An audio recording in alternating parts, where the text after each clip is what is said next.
noite, aqui quem fala é Samantha Prado, graduanda da Escola de Comunicações e Artes da Universidade de São Paulo. Hoje falo da cidade de Peruíbe, local onde tenho passado minha quarentena, para fazer uma breve análise sobre o radiojornalismo em tempos de pandemia. Ao longo de sua história, o rádio ocupou um papel essencial na documentação, informação e conscientização durante diversas crises sanitárias, como a epidemia de AIDS, dengue, sarampo, meningite, H1N1 e febre amarela. Agora, não seria diferente com o novo coronavírus. Nesse atual momento histórico que vivemos, o rádio ocupa um papel estratégico. Afinal, estamos tratando da segunda maior mídia de alcance no país, que pode ser consumida por qualquer um, inclusive analfabetos e pessoas que vivem em regiões remotas. Essa mídia tão tradicional carrega inúmeras características que nos permitem vê-la como uma das tecnologias mais democráticas até os dias de hoje, como sua linguagem oral, penetratividade geográfica, mobilidade, baixo custo e autonomia. Além disso, não podemos esquecer que as emissoras abrem espaço para notícias apuradas por profissionais e comentários dados por especialistas. Esse tipo de conteúdo esclarece dúvidas, acalma os ânimos e, sobretudo, elucida mentiras que têm circulado aos montes por aí, especialmente nas redes sociais. Esse último tópico, inclusive, tem sido um dos grandes desafios da comunicação nesses últimos meses.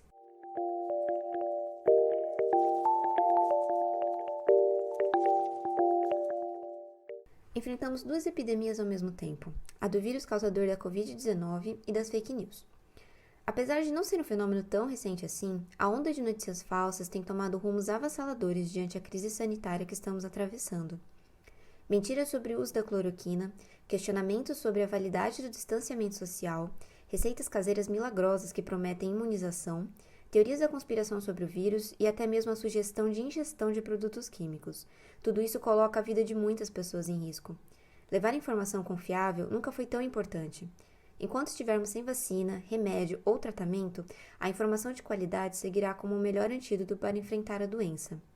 Nesse contexto, me parece prudente dizer que os jornalistas, assim como o radiojornalismo, têm dois grandes desafios: rebater mentiras e humanizar números.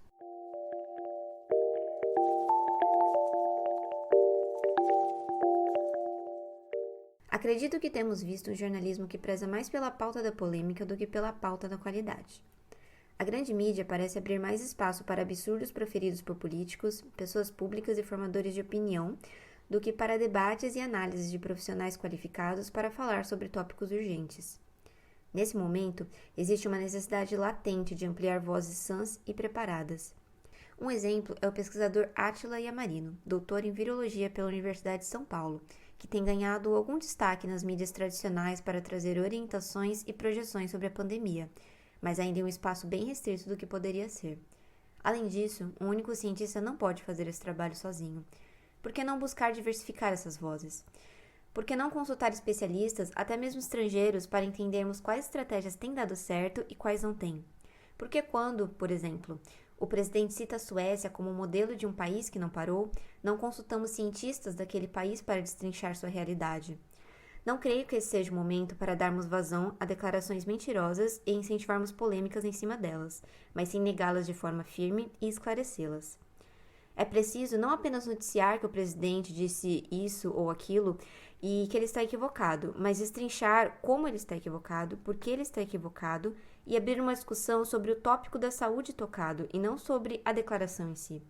Afinal, dar mais importância para polêmicas do que para informação de qualidade gera grande descrédito jornalístico, criando um certo senso comum de que reportagens sobre o avanço da pandemia passam a ser vistas como produções de ataque a políticos.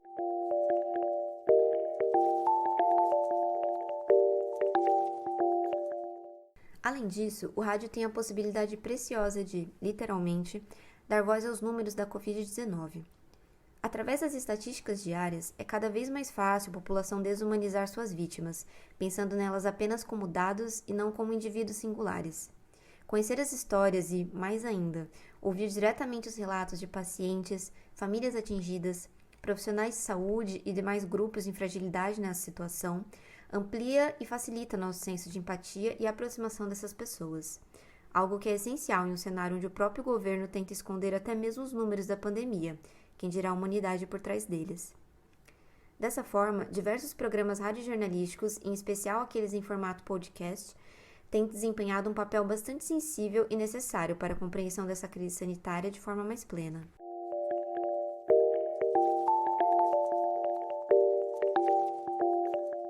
Por fim, acredito que essa seja a via do verdadeiro jornalismo, tocado tanto pelo compromisso com a verdade de forma firme, quanto pela humanidade de forma sensível.